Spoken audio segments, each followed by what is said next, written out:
Italy, there's no such thing as an all-you-can-eat buffet. That's just the way it is. And I walked into this little mom-and-pop Italian restaurant, and I said, "Feed me, I'm hungry," in Italian. It's "Sono affamato." I can say it in 27 languages.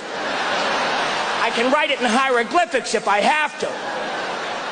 And I said to them, "Can we order?" And they said, "No, first we're going to bring out some food."